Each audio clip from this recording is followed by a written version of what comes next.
Yes, hello, Job Seeker Nation, and welcome to Job Seeker Nation live stream. We are live streaming every week from or to LinkedIn, YouTube, and Facebook.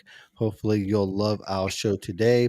We got a great guest, but first, I got to say hello to my co-host Jack Kelly.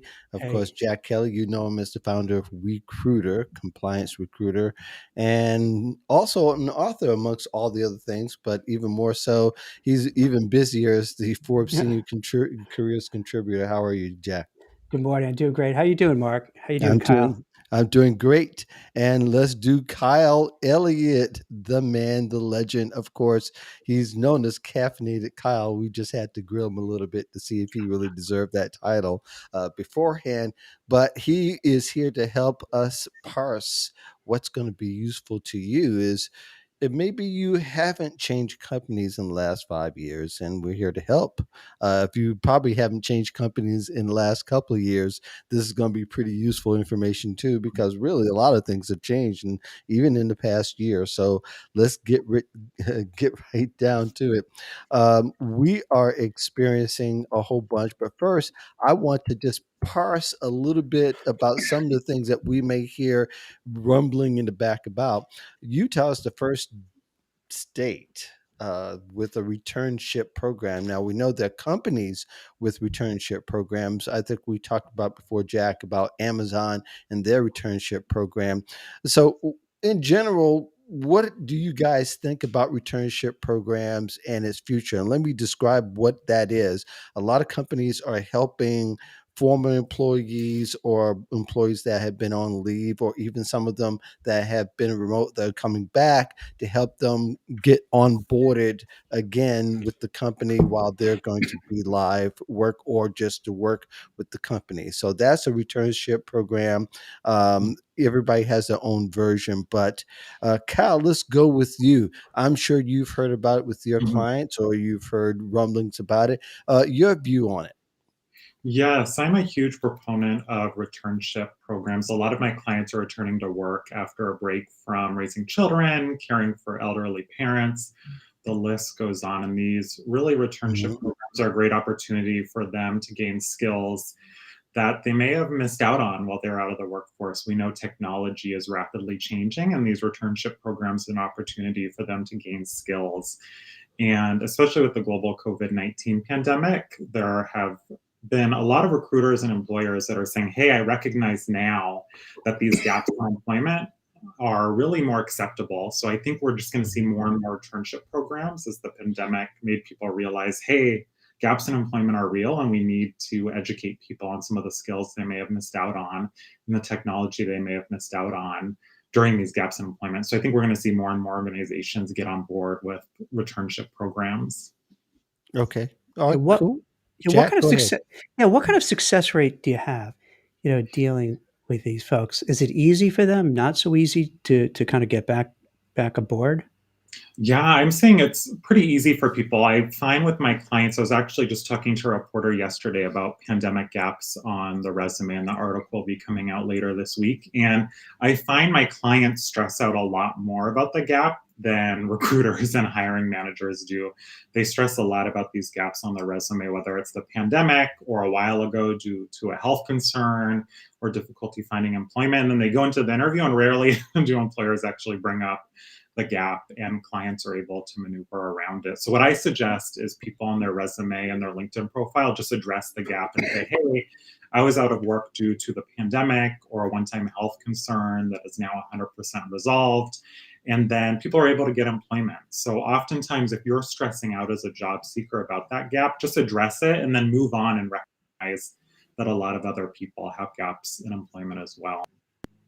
And did you find it across all different sectors, or are there some areas that it's more easy to get back than others? I find when it is in a non-tech sector, it's a little easier because the sectors aren't advancing as quickly. In tech, we're Right, seeing right. them advancing more quickly. So for my clients, if they're missing out on a technology that came out recently or some sort of practice that came out more recently, that if they're missing some technology or some practice that they're not as familiar with, it can be helpful, for example, to go get a certificate in agile project management or become Scrum Master certified, because I work with a lot of people in tech and project management. So if you notice yourself missing one of those key skills or areas of expertise, go get a certification or go get some continuing education in that area. Yeah, because I was curious because I find sometimes, and it could be because as a recruiter, there's a different kind of relationship where because they're paying a fee, they want to find like this exact fit. Because I've seen sometimes for people who either by choice or not by choice, they're kind of out of the market. When they try to get back in, it's like super hard, Mhm. and a lot of times people don't give them a shot. And it's so frustrating for them because, they're good quality people, but they have this bias. These companies sometimes have biases like, all right, you've been out of work 6 months, 3 months, a year and a half, and they just attribute some negative attributes to them because they've been out of work. But that's not the case. So, but it's good to hear that you are placing them. Yes, and then I Yeah. think a lot of it is on the job seeker too, to say, hey, here's what I've been doing during this gap in employment, the courses I've been taking, the continuing education I've been focused on. Or some of my clients, they haven't been doing that and they've just been taking care of their children while their partner works, and to just address that briefly and then say, hey, my kids are back in school, here's what I'm focused on next. And again, the key is to be brief and then focus on the future and say, hey, I'm drawn to this company in this position. Right. Here's why. And not to be negative, not to dwell on the past, but really be future focused and to move toward the future. Yeah, it's funny. That's a good point. That's what I use when I, help people when they're going for interviews and they have to go over a gap or just something in Mm, their resume. A lot of times, if you guys see this, Mark and Kyle, you end up dwelling on it because it's like mhm, bothering you. You know what I mean? Let's say you got fired and maybe it wasn't Mhm. for cause, it's just a downside. And you mhm. wear it on your sleeve. And so when it comes up in the interview, you just talk about it a lot. And then the interview talks about it a lot because you're bringing it up. And then you Yep. spend so much time talking about all the negative stuff that you really can't sell yourself, which is Mhm, like a big pitfall for people that they stumble into. mhm. Yeah, I think when you start to uh, focus in on more than the employer, it is going to draw up red flags. And the idea is to do it just enough to stimulate the conversation and not so much to just stimulate further conversation about your accomplishments Mm. and what you're able to bring, as opposed to stimulating a conversation that goes the other direction. It's like, why did you go the wrong direction? The more you give, the more you tend to exacerbate that. So I want to also let people know, go ahead, let us know that Yeah. you're in the audience. Let us know what your questions are. We prioritize your questions, your dilemmas over what we discuss here. We're just trying to help out as much as we can.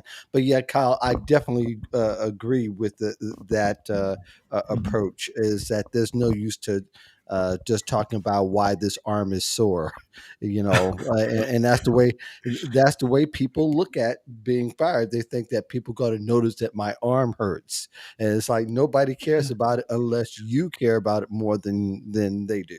It happens all the time where Yeah, you end up just talking about all this negative stuff. And then the candidate wonders why didn't I get called back for another interviews? Because like you just spend time just complaining about your coworkers, your former coworkers, your boss, whatever and that's problems. And and, it's not that's not a grounds good. for that's Yeah. grounds to be get the heave ho. Yeah. Uh, unfortunately, Exactly. And yeah, as yeah, a job seeker, it's up to you to redirect that conversation and choose where it goes. You don't just have to respond to those questions, but then you can say, yes, this is what I've been doing, and then move it forward and redirect the conversation. And as a job seeker, you don't just have to respond to that question. You can also add on and move the conversation in another direction if you choose, which is a really powerful technique I encourage people to use when interviewing. yeah. It's just getting out of the attitude and the mindset that it's supposed to be the Spanish Inquisition, and that you've got to be held accountable for every facet of that has gone wrong with you. When in fact it's supposed to be other way around. You want to sell the best parts of you, and if you Mhm. don't get a chance to talk about it, you will fail. And unfortunately, a career coach can't be right there to say, go this way, don't go that way. Can't be in somebody's ear. You've got to take the coaching and embody it and epitomize what that employer needs. Mark, all right, So I just thought of a great business idea when you say that. So imagine you go for an interview. Like on the news programs when the anchors have, their sure, their somebody in earpiece the in. ear, yeah. You Hmm. know what? All right. all right, wait, maybe we shouldn't let everybody who's watching this listen to this because they're going to steal this idea. So what if you did that with candidates? Imagine that. Like, let's say, Carl, you're at an interview, right? And then I'm going to just be whispering, okay, here's what you do now. Say this, like Cyrano de Bergerac. Right. Hey, all right. Now, say, wait, here's how you answer this question, you know? And no, don't close your eyes. Right. Right, imagine that. Yeah, That- that would be different, but do you somehow think, we you think we anyone wouldn't ever be able to tried get away that? with it. Like just have Well, it like a has to little, be a oh no, strong this enough is a sales hearing team. aid. Yeah, it's Yeah. no one's telling me anything. Yeah, you'll have a career coach right in your ear. You could actually up your prices because that's the most critical part of Yeah, the. right. You could charge a mint. So All right. who knows?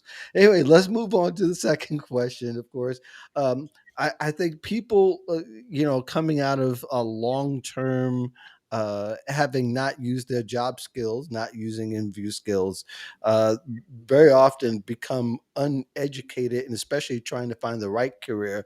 Very often they find the one that will accept them, and therefore they end up in the wrong job. But really, perhaps even the companies are just trying to communicate something, and a lot of times I've seen people go to an interview and it's the wrong job description that was posted. Mm. So out of all things, are companies kind of responsible for some of their miscommunication through job descriptions and through other communication that it's a misfire and they end up with the wrong candidate? Start with you, Kyle. Yeah, so I find it's not a either or, but a both. And a lot of times I have job seekers reaching out because I specialize in Silicon Valley and high tech, and they say, hey, I want to work at Facebook or Google Mhm. or LinkedIn or Amazon or Netflix without really getting clear on what they want. They just have these big tech companies they want to work at, and they're not clear on what they actually want. So before diving into a job search, I think it's really clear for job seekers to say, here's what I need, here's what I want, here's what I don't want, here's what I can't have in my next job, and write all of that out. So then Mhm. when they see a job posting, they don't get shiny object syndrome and say, oh, it's Netflix, I want to go work there. But then they care about work-life balance. And from every client I've talked to at Netflix, that's not the case. So I think first, as a job seeker, you just have to get clear on what you want. And then on the Mhm. other hand, I think employers are not always clear on what they expect of job seekers. I read hundreds of job postings every month as I work with job seekers to target their resumes, their LinkedIn profiles, their interview prep. And a lot of times, whether I'm looking at a VP of finance role or a CHR role, they sound like the same role and they're very different. So I think it's Mhm. important for companies to say, here's what the day looks like and here's what the culture looks like, and not just put great employer branding out there, but really get clear on here's what to expect in this role, so job seekers don't get catfished once they get into the interview and get into the organization. I think it would save both the job seeker and the employer a lot of time. Yeah, I think really there are companies that should use. There's some companies that do. They use YouTube to further explain Mhm. some of their positions, and you can find them on YouTube. I think Mm. that's a very useful tool. But at Wait, the wait, can same I interrupt? time, I wasn't aware of that. What do you, yeah, what? there's a few of them. Don't get excited, Jack. No, There's no, a few I of them never heard that. that I'm not actually aware. that actually talk about jobs that are within their company. Mhm. Sometimes it wasn't where they were describing that a job was. We just posted this job. This is what it looks like. This is the function of the company, and this is what we do. And in the interim, they describe the job, as opposed to relying on the job description, which sometimes totally has nothing to do with the job. They just put something up that this what the job kind of looks like, but we will have to explain more, and they end up with a bunch of wrong candidates. And I've seen that throughout the years. I don't know if I've seen it more now than I've ever, but every now and then it's like I just went in for an interview. This is totally not what I expected. So, Jack, probably your industry is a whole lot more hyper focused because it's such a narrow niche when it comes to you and the people that you see and the clients that you see. But I do think that sometimes recruiters need to sometimes speak up and say, "Hey, I can't recruit for this because this is not Mhm. clear." It happens all the time. You know, what I would Mhm. advise uh, people looking for a job, you want to go into it knowing that something's going to go wrong. Right. And that doesn't mean you're negative at all. That just means you're just being aware of it, because if you kind of go into it knowing, hey, there's going to be some hurdles I have to jump over. There are going to be some, maybe they forgot to look at my resume. Maybe the person who's supposed to meet with me is running late or not there. So if you go in Mhm. knowing this is going to happen, it's a weird thing, because then you're not as stressed out, because like, oh, okay, I'm expecting something is going to go a little haywire, so okay, I'm going to roll with it, as opposed to going in and think everything's perfect. So just to begin with, kind of knowing they may not have your resume, they might not have read your resume, they may have just got out of a meeting late and they're all like, you know how it is in your mind, just a little off kilter, you're not really hyper Mhm. focused into the moment. So it could be, the wrong job description, it could be anything, but Mhm. what the goal is, you have to, and I think Kyle kind of hit on this before, you have to be your own best advocate. So if that happens, instead of getting angry, frustrated, ticked off, just you play it cool and say, all right, hey, you don't have my resume. Here, I brought an extra copy. Here you go. And if it helps, Mhm. I could give you the quick, elevator pitch of who I am, so you don't have to sit there reading in front of me and it's really awkward. So, you really kind of just take it and be very proactive in terms of turning it around. And then sometimes that works out well, because then they see, hey, wow, this person could really handle themselves under pressure. This is an awkward position and we could have been all feeling weird, but the way the candidate handled it was very cool, very comfortable, very in control.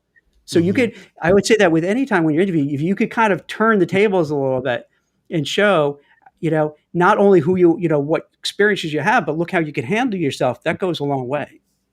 Yeah, I really do think that you're right, and is a lot of times people don't talk to people before they interview. So therefore, it is likely to go left anyway in some kind of Mhm. way. But really realizing that you just don't talk to the person that refers to you, that you've been able to pressure to get them to refer you to the job. Also talk to people that they know. And those what they call second and third week ties that Mark Miller talks a lot about. But ultimately you're getting the more information you get about the company before you go interview, the better you'll be able to set. And maybe you might be able to say, hey, maybe this isn't right for me after all. After talking to two or three people, I need to reset and maybe not apply to this job at this time after all, because this really wouldn't be a good fit. Kyle? Yes, and something that's really critical, building upon that, is speaking to executives or just executive peers. That's my clients mostly are executives Mhm. in general at the organization. I have several clients interviewing at Google right now. And what they do is set them with people who would be their peers and say, hey, these aren't formal interviews. These are just informational conversations for you to talk to peers. And that's a great opportunity to learn more about the organization and what it's Mhm. like working there, asking about work-life balance, about culture, about collaboration, about teamwork, and really see, does the data match the employer branding and the job posting and what the recruiter mentioned, or is it different? And if you're at an organization that's different than Google, where they didn't offer that, you can say, hey, before I accept this role or before I move forward in the interview process, I want to talk to a few of the people who will be my peers. And it's okay to ask that. It's an interview. It's not just them interrogating you, but you can say, hey, I want to talk to some people who I'll be working with. Can you set up those conversations for me? And if they don't allow that, that's a red flag. Absolutely. Jack? Yeah, yeah, I think that's a great approach. I'll do that a lot. Where let's say someone goes on a series of interviews, and it's not uncommon for a mid or senior level person to go on 3, 4, 5, 6, 10 interviews over Mhm. time, and then towards the end, you kind of forget, and you're like, huh, I met Mark first. He's going to be my manager, but and let's say Kyle, like you're my point person, like I don't, I really don't remember that much about that conversation. It's all a blur. Do you think, can you set up another meeting with Mark so we could just kind of make sure we're on the same page, which is kind of healthy, because this way, you get to make, I thought it went well. I wasn't sure. I think we bonded, but let's make sure, because this is a big Mhm. decision. And the same thing is like, hey, I'm going to be working with this group over here. Is it okay if I meet with them? Because you may meet with them and realize, oh my God, hey, I like Mark and Kyle as my bosses, but I can't deal with those people. They're Yeah. crazy. I can't. Yeah, it's disappointing, because I like Mark and Kyle, but so the more people you see, this is kind of the weird thing, because Mark and I have talked a lot about sometimes the trend of over interviewing, the negative Mhm. aspects, but there is a positive, because the Mhm. more you meet with, the more you get a sense of, okay, who am I meeting with? Do I gel with them? Do I vibe with them? Do I feel comfortable? And after a while, if you meet 4, 5, 6, you kind of feel, all right, I belong here, or yeah, this is not right. Mhm. So I think it's a good thing. But hey, Mark, if you don't mind too, because I know you plan a lot of the questions Hmm. and you have it, but just to Yeah, go go off ahead. script a Go little ahead. bit, Yep. because I You can really go off don't. script. I know the tech industry, but I've never really placed people in the tech industry. What? Your sound. We lost your sound. Oh, you know what it is? I think I Okay. did I that thought last it time. was me. No, no, you know what it is? I hit there's this button here, and I hit it, and it goes on like mute or something. I think that's what I did last time, because I Yeah. talk with my hands, even though I don't know. I guess Yep. maybe because my wife is Italian, and I got it from her, so I'm always talking with my hands now, and I knocked into things. So yeah, how is it different working or interviewing at a Google, a Microsoft, Apple than it is for, let's say, a Goldman Sachs, a Morgan Stanley, or a Citigroup? So I find in tech, it is a lot of them wanting to see how you think. A lot of times when people go into these interviews, they feel like they have to give the exact right answer. And with a lot of these tech companies, there isn't an exact right answer when they're asking you, okay, how would you rebuild Google? There isn't an exact right answer, but instead they want to see how you think and how you communicate and how you collaborate. So a lot of my clients get stressed out and say, oh my gosh, I don't know how to answer this. And it's not, do you come up with the right answer, but instead it's how you communicate. So these interviews are not so much about getting your knowledge, but instead, what's it going to be like working with you? And that's what they want to get a sense of is, can they imagine working with you?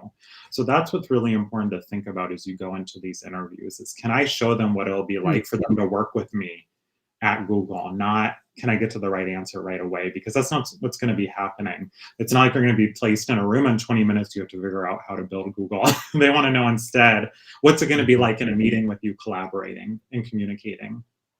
That's interesting. Do you think you get more out of a candidate by I don't say making them, but asking these open-ended questions that's not really a right or wrong answer, but you can kind of judge how they think? Is that maybe a better way to interview because you really get a sense of how that person thinks as opposed to tell me, what did you do, and you just by rote giving all your responsibilities? I find those questions where people can't prepare. I mean, you can prepare a methodology in regard to how you respond, which I do with clients, but where you can't prepare an answer, I feel like you get to know really how someone works. And I think that's the goal of an interview is to really learn, how does this person work and what will it be like working with them? And I think really a lot of these tech companies have gone really good at learning how will people work rather than how good Yeah. are they at interviewing. And I think it's helping eliminate some of that bias we're seeing in interviewing is, has someone been prepared in formal interviewing? Did they go to a top college where they have a really good career center? And it's eliminating some of that bias we're seeing in interviewing and instead focusing on, are we going to be able to work with you and how effective are you at collaborating and communicating? Now, do they ask a little bit of both? The stuff you just mentioned, but then also go back to, okay, so it says you're a software developer doing X. Tell me about that. Do they balance the two, or do they just go more in one direction of the one you talked about? They tend to have both. So I find they Oh, tend to have both types of interviews. And with these organizations, they're really good at walking you through the interview. I have two clients going through Google right now, and then a number of other companies. And they really walk you through, here's what to expect of each interview. Here's a mhm. system design interview. Here's a management interview. Here's a Googliness interview. And they really walk you through what to expect in each of these. And they're pretty balanced because they recognize people have different strengths as well.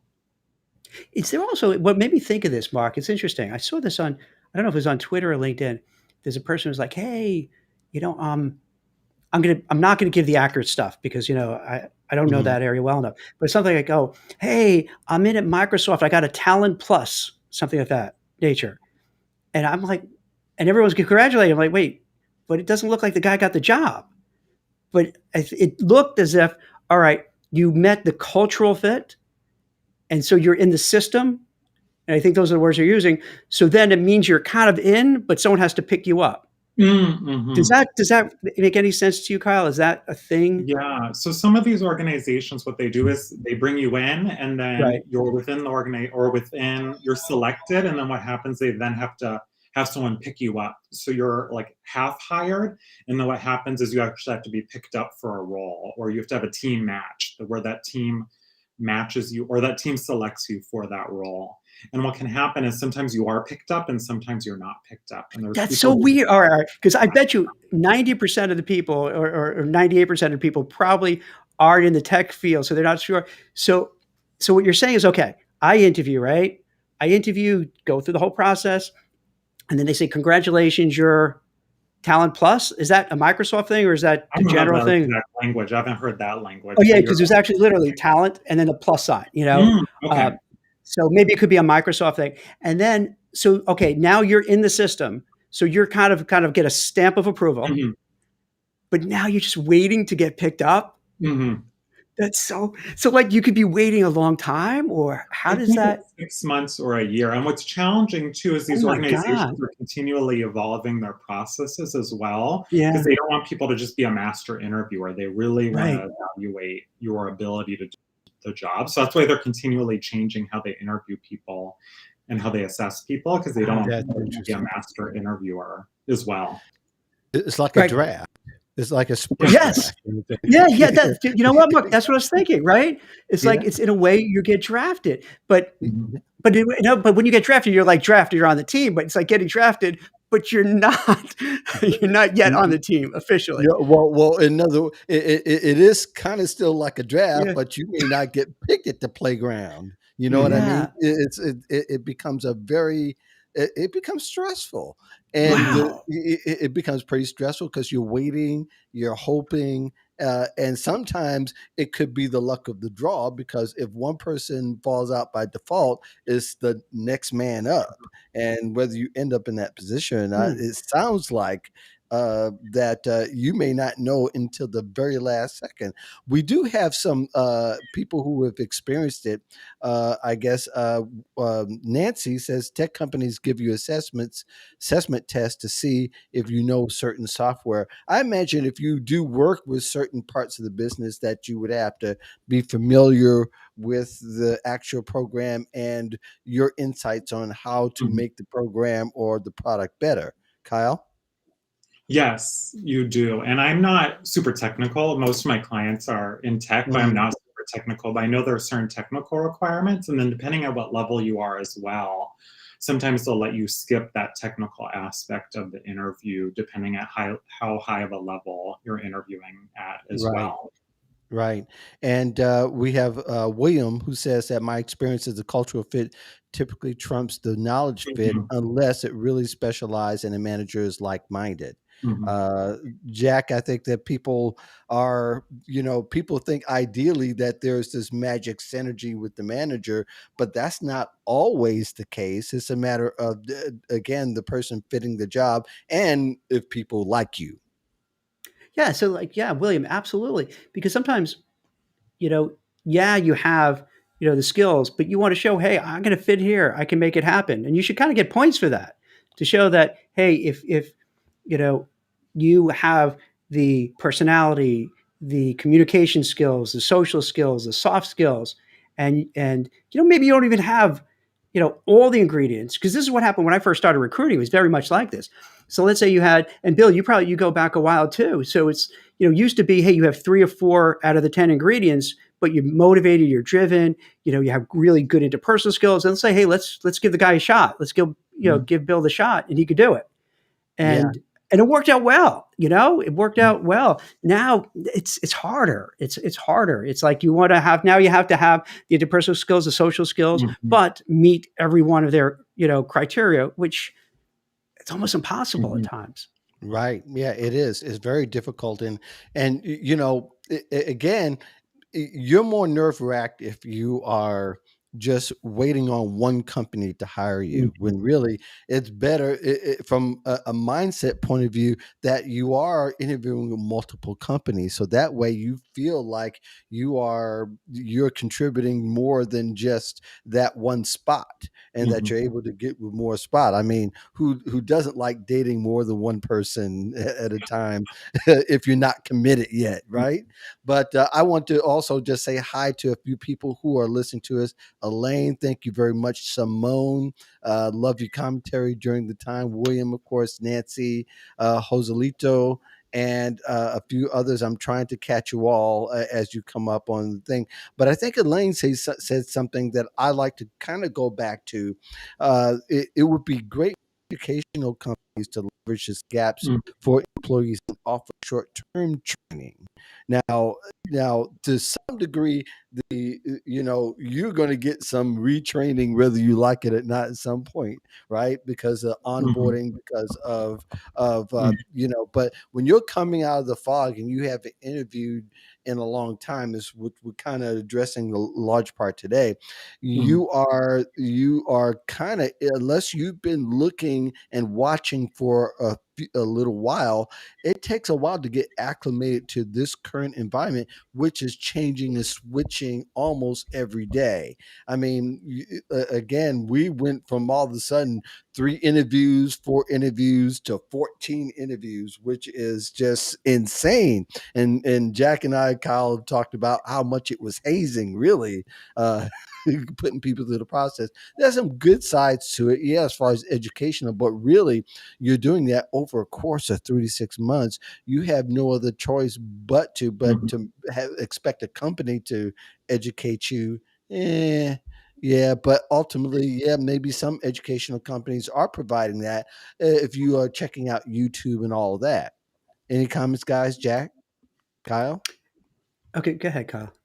Something that I think employees should leverage or job seekers should leverage is really talking to that recruiter. So it somewhat answers your question, but I think it'll be helpful for people interviewing. If it's been a while since you've interviewed, and even if it's just a company you've never interviewed with before, is to really leverage that recruiter and get insights. Say, hey, I notice I'm speaking with this person. What do you know about this person? What should I focus on in my interview? Or, hey, I notice I have 4 interviews on this day. I'm meeting with several individuals and several teams. What kind of questions are they going to ask? This is what you can be asking the recruiter. Don't be afraid to inquire and ask Hmm. more because oftentimes they'll give you insights. Sometimes recruiters will literally say, here's the questions they'll be asking you. And they may not be able to email them to you, but they can give you notes. So don't be afraid to lean on your recruiter and ask questions because that's what they're there to help you with.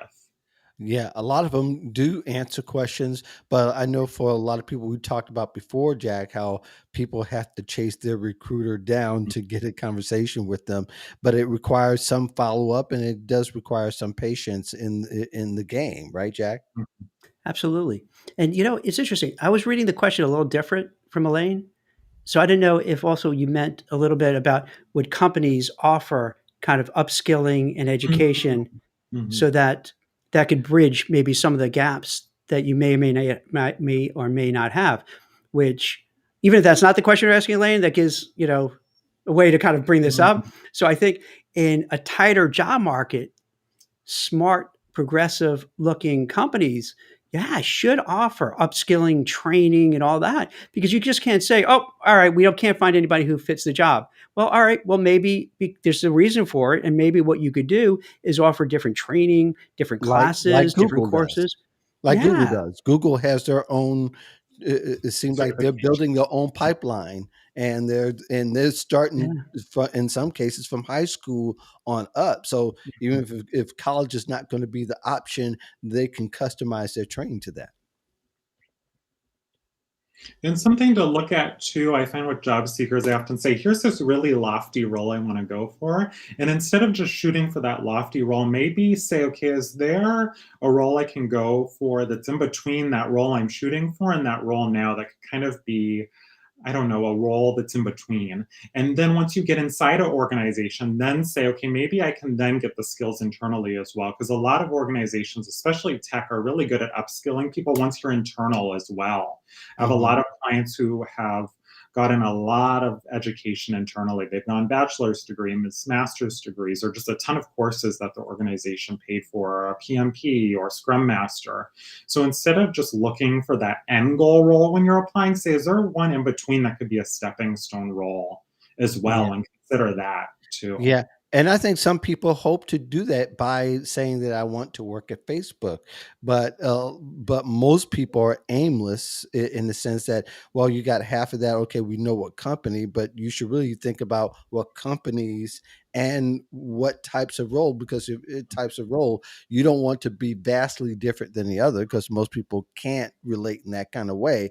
You've got to be in the same neighborhood with each company, Mhm. as opposed to saying that with this one I want to be the engineer and this one I want to be the web developer. So Yeah. there has to be some kind of synergy, and that you can go down those roads and seamlessly change lanes if you need to, if that applies to you. But how many people does it apply to?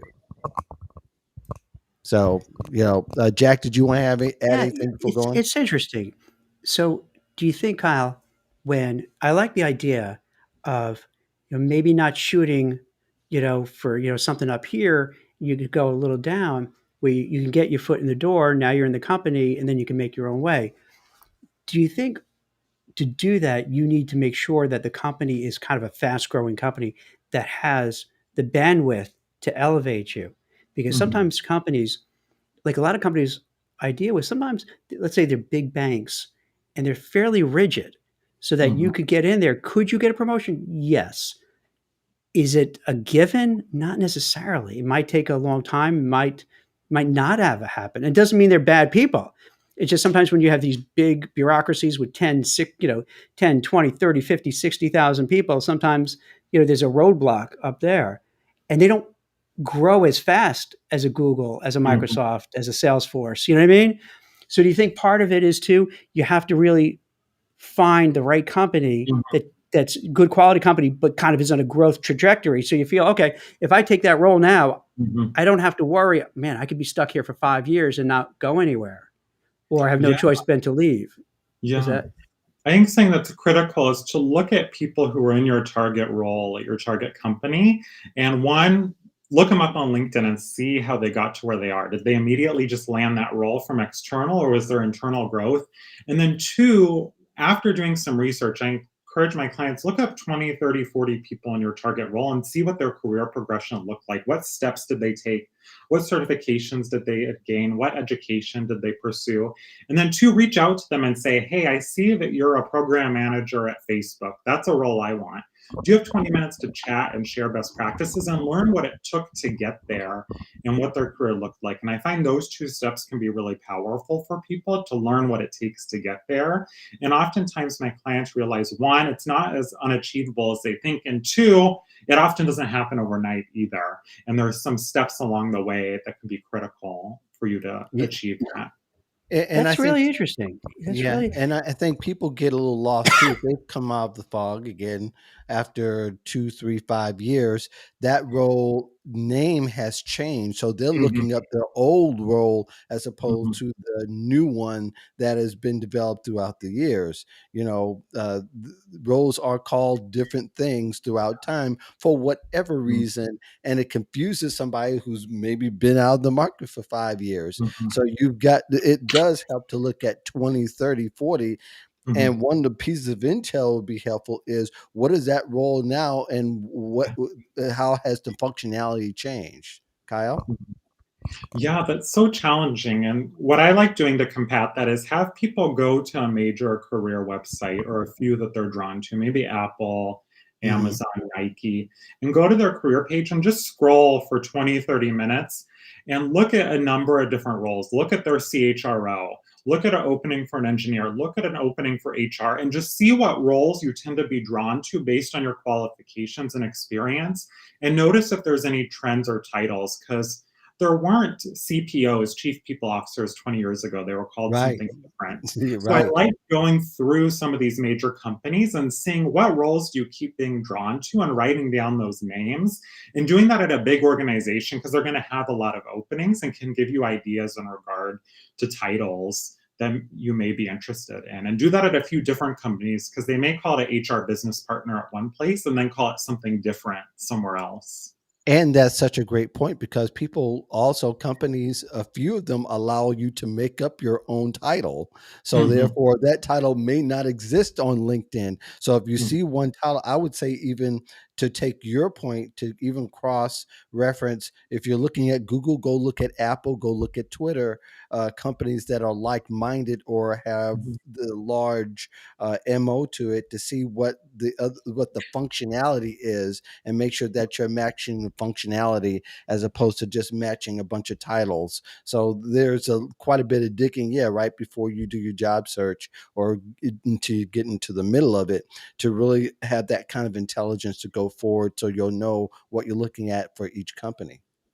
And I Any love other? what Go said ahead. about functionality, because levels Yeah. are going to be different. You may be a vice president or a director at one place, and then you go to Google and you become a manager. And Right. you could have a lot higher level of scope at Google, a lot higher responsibility, a larger budget, managers Mhm. reporting into you, and then you're only a senior manager at Google, but making $1 million.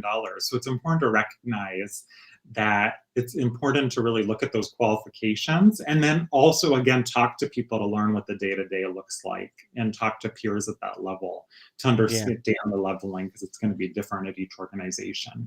Yeah, and you could talk to people in those groups too. I mean, in LinkedIn groups, especially that really helps build a relationship before you ask, say, "Hey, do you know somebody?"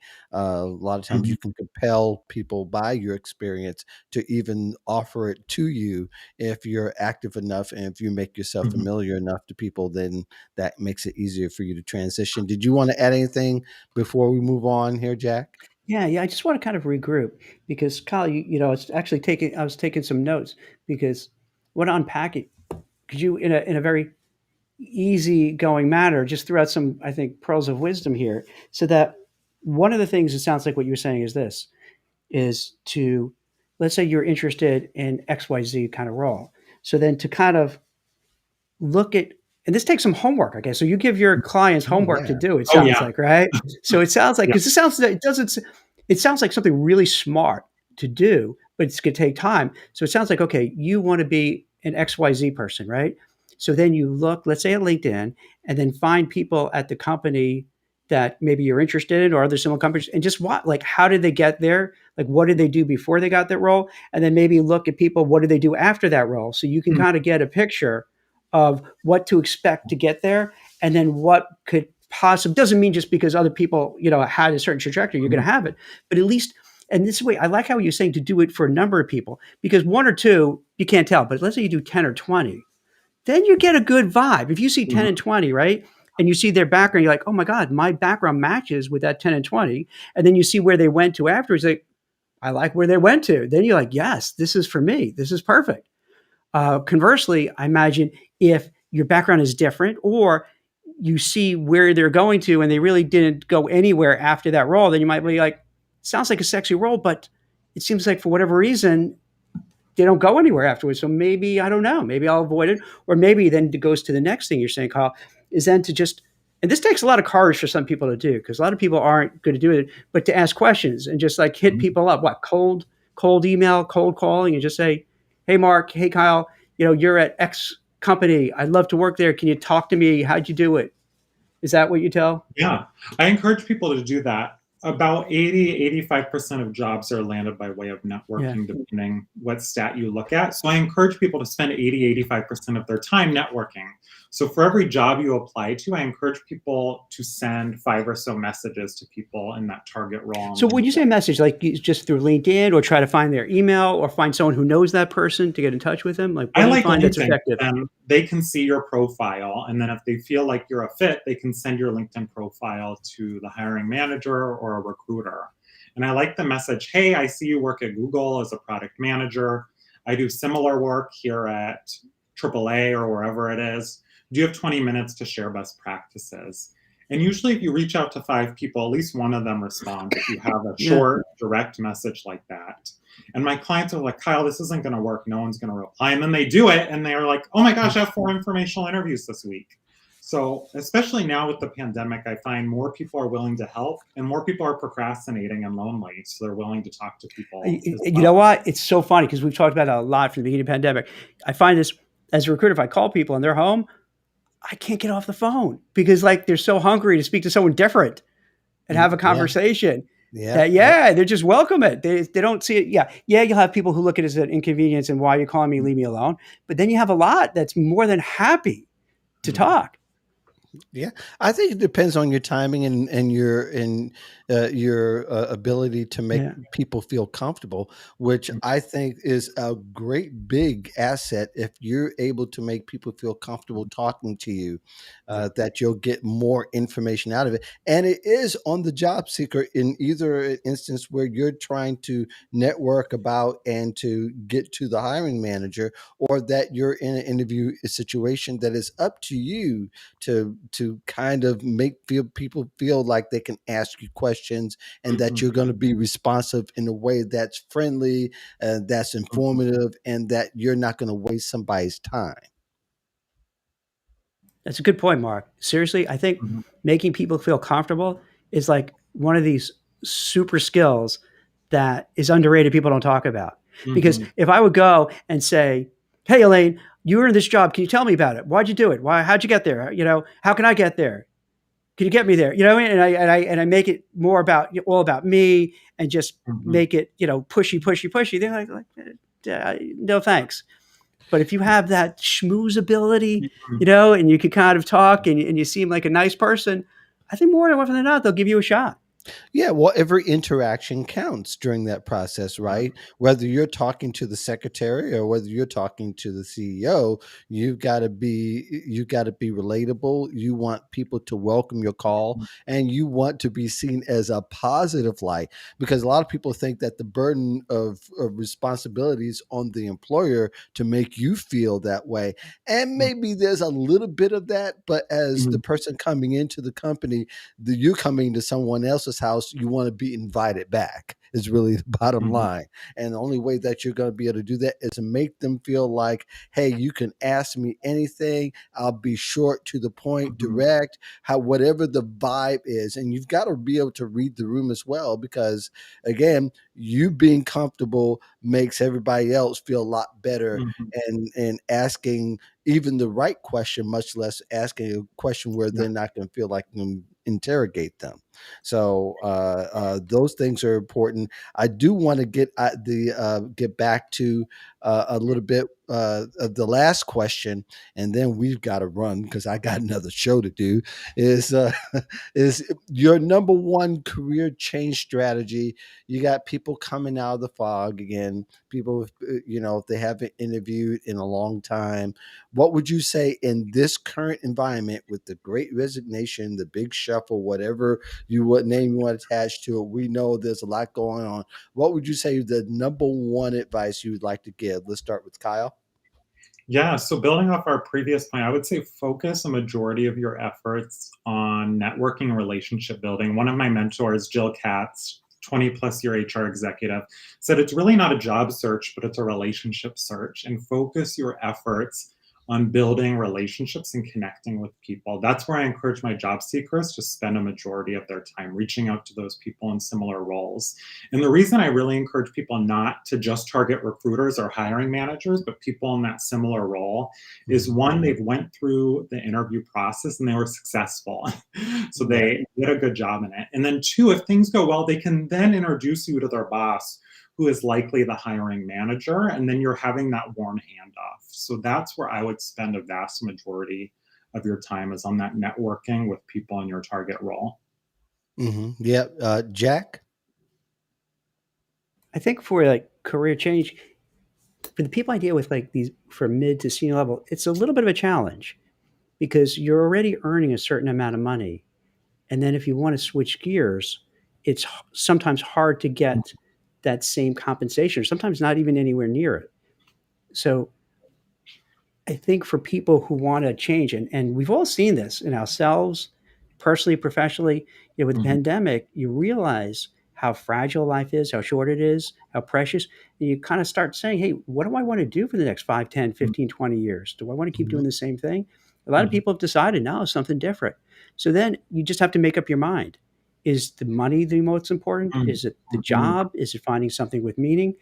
So you really have to sort that out first, because there will be, or you have to go in thinking there might be a lot of trade-offs where if you want to get a certain job, that might mean going back to school for something, or you may have to start much lower and build yourself up all over again. So yeah, find out what you really want to do, what's going to make you happy, what you feel you could have some meaning and purpose in your life and your career, but then be realistic and say, how can I do that? And can I do that? It's different if, let's say, you're a single person with no kids, then maybe you have 3 kids and a mortgage. So these are things they're real stuff you got to really sit down and figure out. Is it doable or not? And if your heart is in it and you want to do it, then just put a timetable together and figure out, okay, this is what I want to do. I'm going to have to tighten the belt, sacrifice for a few years, but that's what it's going to make me happy, and I'll do it. So it's something that you can't. And this is a little thing, not to go on a tangent, but with the great resignation bothers me a little bit because the media narrative makes it feel as if, hey, you're not happy, just quit and leave. Hmm. But you really need to think a lot about it. You know what I mean? That's just too simplistic to say, hey, boss, F you, I'm out of here. You really want to give it a lot of thought, a lot of attention, so you know you're going in the right direction. Yeah, I yeah, love that. I totally agree. Yeah, I absolutely agree with that. And for Jack and I, since we talk in the show, they kind of know what our number ones are because we talk about our giving advice every single week, and me twice a week. And actually, Jack, he does so many shows, he probably changes every day. But but I think that with the hybrid and considering what both of you said, if you're coming out of the fog and you haven't looked for a while, I would say it's really important for you to read the temperature of the Mhm. room. Is really important because, and that's going to differ from company to company, because you have to really understand how people communicate. You have to Mhm. understand their language. You have to get an idea of what their expectations are. Mhm. And it has changed so much. Remote working is not everybody staying late at the office anymore. Mhm. It's just not. Or very well, people are not necessarily cutting off their webcam at 5 o'clock anymore. People are maybe working in patches. They may be working 3 hours in the morning, then they start really doing the bulk of their work at 7 o'clock at night, because that's when the kids are kind of close to being in Mhm. bed, and the spouse is putting them to the kids to sleep, and that's their time. You got to consider. So I would say read the temperature of the room, and also understand that when it comes to negotiating your salary, is that the salary is going to be looking a whole lot different than it ever had before. So it's not going to be the straight shooting, this is what the range is kind of thing. The range may be different because now they're considering now that you're working from a smaller you're working from Iowa to where the company is in San Francisco. Mhm. So things are going to look a lot different. Be sure you get a lot of information before you step out there, because it's easily for people to move on because of other people waiting behind. So that's all I've got to say. Really quick, Kyle, what do you have coming up that the people should be looking forward to Yes, I just for finished the you? second year of my doctoral program and going into the third year, which has been exciting. Oh, I'm awesome. super passionate about mental health and storytelling, and it Hmm. intersects a lot with my work with clients. It's super stressful to job search. So, a Hmm. lot of my one on one coaching clients, that's something we deal with. So, that has been super exciting for me That's great. right So now. what? I'm looking So what does forward that to. mean? So that you're getting a PhD? I'm sorry. Like, what is? Yeah, I'm What? doing an EDD, so a Doctor of Education and Adult Education. And a lot of the work I do with clients is educating them on how to tell their career story. So it really intersects really well. That's The two. great. Good for you. That's awesome. That's Thank my you. master's. My The more master's you, And in that adult and that goes education. back to what we were literally just talking about, where Hmm. you might have to go back to school, right? If and it's going to take time and effort and money and Hmm. energy, but it's going to make you happy and you're going to like what you yeah, do, and so that's great. It's you just embodied exactly, Hmm. you put into practice what we're talking about. That's yes. amazing.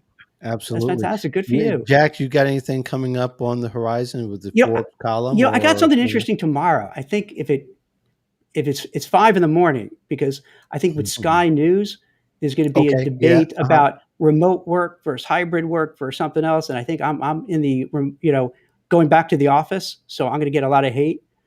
I didn't choose it, but that's Yeah. the hat I'm That's going to wear. So I don't know, but it's 5 in the morning, so this could be a yeah. complete disaster. Yeah. That's that's the, It could be a complete train wreck. I'll be we'll half have to exhausted. I'm be. like, yeah, whatever. Do whatever you guys want to do. You want to go to the office? Go to the office. I'm sleeping. Can't wait for the replay. Yeah. Yeah, I've got a show after this. I'm going to be interviewing a few folks, a couple of authors, Scott Beeson and Beverly Jones, and of course, I'll be talking to Jack All here right. in about 35 minutes. In the meantime, yeah, got a bunch of other stuff that's coming as well. Go to voiceofjobseekers.com, my blog. I've got a few things brewing over there. Been writing a lot, so that's a good thing, right? In the meantime, we thank Kyle for coming Thanks, on the show Kyle. with us. Thank you. Very No more informative five about the Ventes, second. man. That is, you get, dude. When you get a little older like me, you'll get a heart attack doing that. You got to. That's a lot of coffee. Yeah, that is a lot of coffee. I'm a tea drinker, so we don't have to worry about And I'm those a challenges hypocrite because meanwhile I'm drinking my Dr. Pitt to get a little caffeine hit.